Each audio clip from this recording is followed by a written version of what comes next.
अवतरले संत अक्कोळ गावाला, बालपणी त्यांनी चमत्कार केला, बस्तीचे दर्शन भोजन थाळीला. जय देव जय देव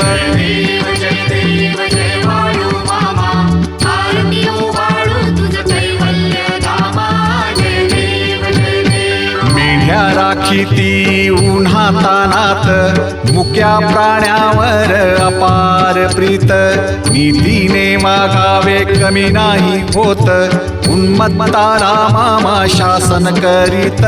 जय देव जय देव